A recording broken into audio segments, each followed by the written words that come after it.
नमस्कार, उज्जैन टीवी के सभी दर्शकों का हार्दिक स्वागत है। आइए सबसे पहले नजर डालते हैं आज की सुर्खियों पर। सावन के आखिरी सोमवार पर उमड़े भक्त, कई विशिष्टों ने किए महाकालेश्वर दर्शन। परंपरानुसार निकली भगवान महाकालेश्वर की सवारी। राजगढ़ के प्रभारी मंत्री डॉक्टर मोहन यादव जिस गाड़ी में बैठकर ले रहे थे सलामी, उस पर लगा हुआ था उल्टा राष्ट्रीय ध्वज। नारकोटिक्स विभाग ने आंध्र से आ रहे ट्रक से बरामद किया 1.5 करोड़ रुपए का गांजा। 2.5 क्विंटल की पालकी उठाने की शक्ति देते हैं भगवान महाकाल। परंपरागत रूप से पालकी उठाते हैं कहार। और 84 महादेव दर्शन यात्रा में आज जानिए मेघनादेश्वर की गाथा। श्रावण के अंतिम सोमवार महाकालेश्वर के द्वार लगी भक्तों की भीड़। सुबह से ही दर्शन के लिए लगी लंबी कतारें। सावन के आखिरी सोमवार तड़के ब्रह्म मुहूर्त में बाबा महाकाल का पंचामृत अभिषेक किया गया। फिर बाबा का विजया श्रृंगार किया गया व महंत विनीत गिरी महाराज द्वारा भस्म आरती संपन्न की गई।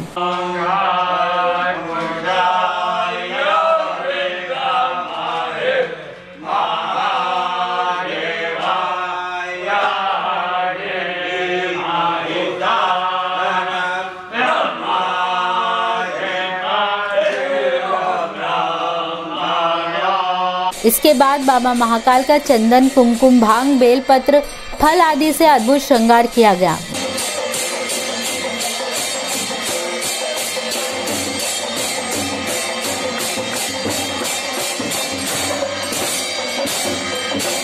महाकाल के दर्शन के लिए सुबह से ही श्रद्धालुओं की लाइन लगी रही। सुबह 7:30 बजे तक 10,000 श्रद्धालु दर्शन कर चुके थे। सावन के महीने में यह चौथा सोमवार है जब महाकाल मंदिर के द्वार सभी श्रद्धालुओं के लिए खोल दिए गए। दोपहर 1 बजे मंदिर के द्वार दर्शन के लिए खुले रहे। इसके बाद पट बंद कर दिए गए। फिर सवारी के बाद ही दोबारा दर्शन शुरू हुए। श्रावण के अंतिम सोमवार मुख्यमंत्री की धर्मपत्नी साधना सिंह व भारतीय जनता पार्टी प्रदेश अध्यक्ष वी.डी. शर्मा ने किए महाकालेश्वर दर्शन। भगवान महाकाल में गहरी आस्था रखने वाले मुख्यमंत्री की धर्मपत्नी श्रीमती साधना सिंह ने श्रावण मास के चौथे सोमवार पर महाकालेश्वर के दर्शन किए। विधि विधान से पूजा अर्चना प्रदीप गुरु ने संपन्न करवाई।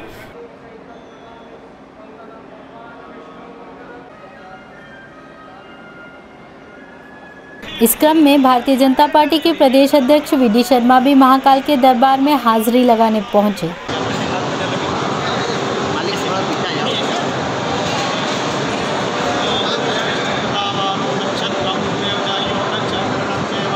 मीडिया से चर्चा में उन्होंने कहा कि जन आशीर्वाद यात्रा से समाज के हर वर्ग के बीच जाएंगे। देखिए, आशीर्वाद यात्रा में हमारे जो नए मंत्रिमंडल के सदस्य माननीय मोदी जी के नेतृत्व में बने हैं, उसमें हम लोगों ने प्रयास किया है कि भारत के इतिहास में पहली बार 27 ओबीसी के मंत्री, 11 महिलाएं मिनिस्टर बनी हैं। अनुसूचित जाति जनजाति के लोगों को बड़ी मात्रा में प्रतिनिधित्व इस बार मिला है, भारत के इतिहास में पहली बार।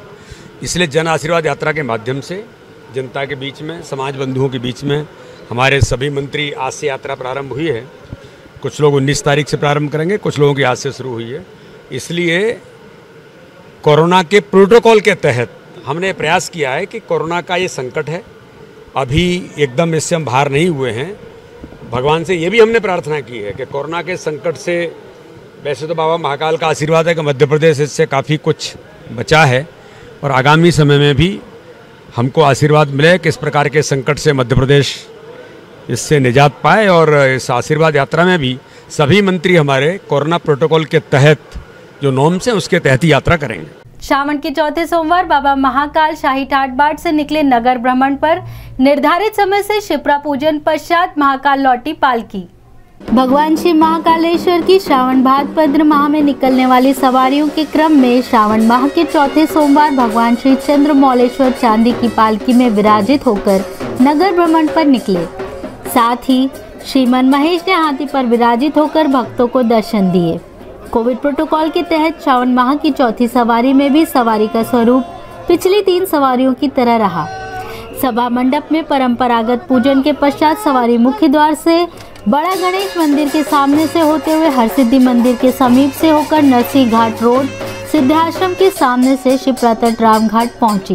रामघाट पर मां शिप्रा के जल से बाबा महाकालेश्वर के अभिषेक पूजन पश्चात सवारी रामानुज कोट हरसिद्धि पाल से हरसिद्धि मंदिर पर पहुंची। महारसिद्धि व बाबा महाकाल की आरती के बाद बड़ा गणेश मंदिर के सामने से सवारी महाकालेश्वर मंदिर पुनः लौटी।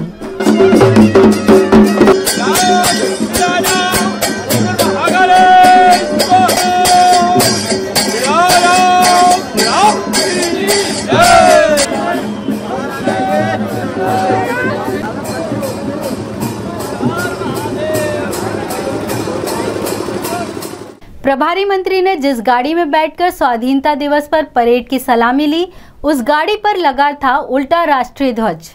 राष्ट्रीय ध्वज के सम्मानार्थ नियम निर्धारित हैं, जिनका उल्लंघन और अवमानना राष्ट्रीय ध्वज के अपमान की श्रेणी में आता है।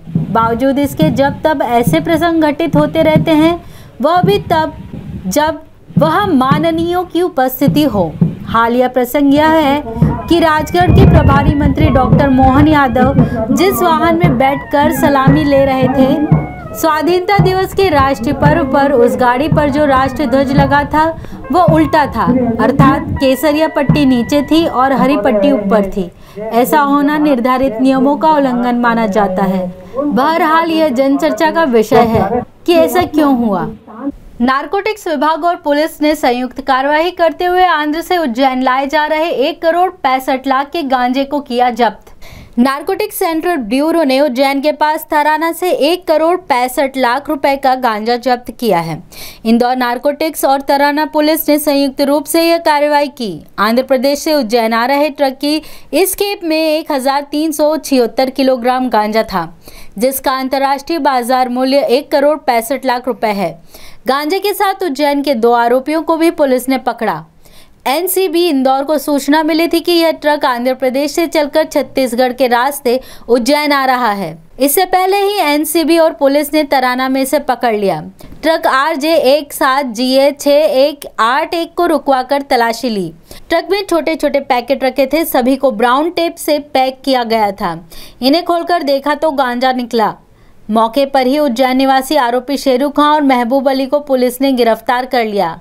नारकोटिक्स सेंट्रल ब्यूरो के जोनल हेड अमित घावटे ने बताया कि कार्रवाई में जब्त 1376 किलोग्राम गांजे की कीमत 1 करोड़ 65 लाख रुपए है। एनसीबी द्वारा सूचना मिली थी, एक ट्रक है जो कि आंध्र प्रदेश से छत्तीसगढ़ होते हुए एमपी आ रहा है और उज्जैन जिले में जो गांजा है वो उतरने वाला है। तुरंत इसकी सूचना तराना थानों को दी गई, वहाँ से एक टीम रवाना की गई। उस टीम ने उस ट्रक को ट्रेस किया और एनसीबी के साथ मिलकर जो है 1376 किलोग्राम गांजा पकड़ा गया है। एनसीबी द्वारा केस रजिस्टर कर लिया गया है। जो भी सहायता एनसीबी को कार्रवाई के लिए चाहिए वो तराना थाने द्वारा प्रोवाइड की जाएगी। कितने आरोपी इसमें पकड़ा गए? अभी इसमें 2 आरोपी पकड़ा गए हैं। जो ट्रक का चालक है और क्लीनर है वो पकड़ा गया है, उससे पूछताछ जारी है। और इसमें जो मुख्य आरोपी है वो उज्जैन जिले का ही रहने वाला है, वो अभी फरार है। उसको पकड़ने के लिए टीम लगी हुई है और इसमें 1376 किलो गांजा पकड़ा गया है, जिसकी अंतर्राष्ट्रीय कीमत 1.5 करोड़ रुपये है। और क्या कार्रवाई करने वाली है? इसमें जो भी आरोपी अभी फरार है, जो मुख्य आरोपी है, उसकी संपत्तियों के बारे में उसके क्रिमिनल रिकॉर्ड का पता किया जा रहा है। जो भी इसमें कार्रवाई आगे बनती है वो करेंगे। एनएसए की कार्रवाई हमारे द्वारा की जाएगी। अगर अवैध संपत्तियां भी तो उसके खिलाफ भी कार्रवाई। कहाँ से कहाँ लेके जा रहे थे ये आंध्र प्रदेश से लेके आ रहे थे और उज्जैन जिले के तराना थाना क्षेत्र में एक मुर्गी फार्म है, उस मुर्गी फार्म में इसको डंप किया जाना था। जिस पालकी में बाबा महाकाल विराजते हैं उस पालकी का वजन है 2.5 क्विंटल, जिसे उठाकर स्वयं को कृतज्ञ समझते हैं पालकी ढोने वाले कहार। धन्य है वे कहार वृंद जो वंशानुगत रूप से महाकाल की सवारी में बाबा की पालकी उठाने का सौभाग्य प्राप्त करते हैं। 2.5 क्विंटल वजनी इस पालकी को कहार जन सहर्ष ढोते हैं। यह बात पृथक है कि तयशुदा स्थानों पर पालकी ढो रहे कहारों की अदला बदली होती रहती है ताकि कहारों को राहत भी मिल सके। इस वंशानुगत सौभाग्य का बखान करते हुए कहार प्रशांत ने बताया, भगवान महाकालेश्वर की पालकी का वजन 250 किलो होता है। भगवान महाकालेश्वर की पूजन के बाद इस पालकी का वजन 2 गुना से ज़्यादा बढ़ जाता है। जो परंपरा से कहार समाज, पहले हम लोगों की 100 से 125 लोगों की टीम हुआ करती थी, पर कोरोना काल को देखते हुए रास्ता छोटा करने के कारण 40 से 50 लोगों की संख्या हम लोग इस पालकी को परंपरा से उठाते हुए आ रहे हैं। हम लोग बारी टू बारी इस चौराहे से लेकर अगले चौराहे तक, जहाँ तक हम लोगों का टीम एक सर्कुलेशन बना हुआ है और सर्कुलेशन के हिसाब से हम लोग टोकते हैं। जहाँ पर लड़के हम लोग टोक करके फ्री होते हैं, तो हम लोगों को हटा करके उनको फ्री कर देते हैं। सिस्टम के हिसाब से एक बार के अंदर 16 लोगों की टीम लगती है, जो छोटे मार्ग में 3 जगह चेंज होकर के पूरी टीम को क्लीन करके बाहर कर दिया जाता है। हम लोग ये हमारे पिताजी सब परंपरा के अनुसार इस पालकी को उठाते हुए आ रहे हैं और आज हमारे पूरे युवा साथी इस सेवा को करने में लगे हैं। पूरी कहार समाज, हमारे मुखिया जी हेमराज जी कहार और सारे लोग इसी सेवा को करने में लगे हैं। विक्रम विश्वविद्यालय की हिंदी अध्ययनशाला में आज़ादी के अमृत महोत्सव पर हुआ संगोष्ठी का आयोजन। आज़ादी के अमृत महोत्सव के क्रम में विक्रम विश्वविद्यालय की हिंदी अध्ययनशाला में भारतीय स्वाधीनता आंदोलन, हिंदी साहित्य और पत्रकारिता विषय पर आयोजित गोष्ठी की अध्यक्षता अखिलेश कुमार पांडे ने की। मुख्य अतिथि डॉक्टर के.जी. सुरेश, विशिष्ट अतिथि डॉक्टर प्रशांत पुराणिक, मुख्य वक्ता थी डॉक्टर वंदना अग्निहोत्री।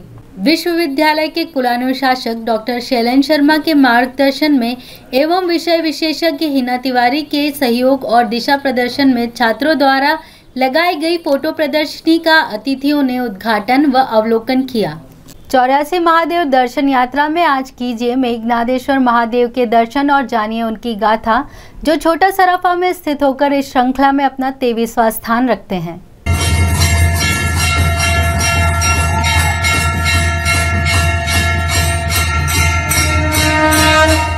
पूर्व काल में द्वापर युग की समाप्ति व कलयुग के प्रारंभ के संधि काल में मंदांध नामक दुराचारी राजा हुआ। उसके पाप से 12 वर्ष तक वर्षा नहीं हुई। पृथ्वी पर हाहाकार मच गया। पशु पक्षी, वन, नदी सभी नष्ट होने लगे। तब इंद्रादि देवता विष्णु भगवान के पास गए और सारा वृत्तांत सुनाया कि अनावृष्टि से सभी व्याकुल हैं। श्री जनार्दन ने कहा, हे देवों, महाकाल वन में जाओ, वहाँ मेघों से वृष्टि कराने वाले शिवलिंग का पूजन करो, जो प्रतिहारेश्वर के ईशान्य में स्थित है। तब सभी देवता ब्रह्मा जी को आगे कर महाकाल वन में आए तथा उन्होंने श्रद्धा एवं भक्ति के साथ शिवलिंग का पूजन किया, जिससे सदाशिव प्रसन्न हुए तथा उस शिवलिंग में से अनेक बादलों ने प्रकट होकर भरपूर वर्षा की। संपूर्ण सृष्टि फिर से सुस्थिर हुई और पृथ्वी के सभी जीव जंतुओं, पक्षियों तथा मानवों का संताप दूर हुआ। तभी से इस शिवलिंग का नाम मेघनादेश्वर ऐसा विख्यात हुआ। इनके दर्शन मात्र से मनोकामनाएं पूर्ण होती हैं। इस शिवलिंग के पूजन से भरपूर वर्षा होती है, ऐसी मान्यता है। यह शिवलिंग अकाल व अनावृष्टि से मुक्ति प्रदान करने वाला माना जाता है।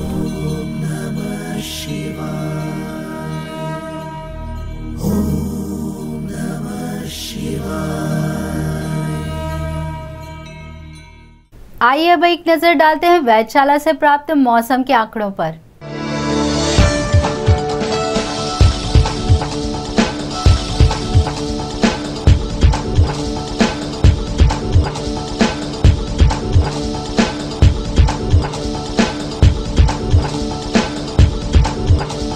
अंत में प्रमुख समाचार एक बार फिर।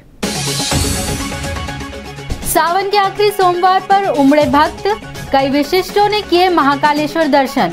परंपरानुसार निकली भगवान महाकालेश्वर की सवारी। राजगढ़ के प्रभारी मंत्री डॉक्टर मोहन यादव जिस गाड़ी में बैठकर ले रहे थे सलामी, उस पर लगा हुआ था उल्टा राष्ट्रीय ध्वज। नारकोटिक्स विभाग ने आंध्र से आ रहे ट्रक से बरामद किया 1.5 करोड़ रुपए का गांजा। 2.5 क्विंटल की पालकी उठाने की शक्ति देते हैं भगवान महाकाल। परंपरागत रूप से पालकी उठाते हैं कहार। और 84 महादेव दर्शन यात्रा में आज जानिए मेघनादेश्वर की गाथा। तो ये थे उज्जैन शहर के मुख्य समाचार। ऐसे ही ताज़ा खबरों के लिए देखते रहिए उज्जैन टीवी। उज्जैन टीवी का यूट्यूब चैनल लाइक और सब्सक्राइब करना ना भूलें। नमस्कार।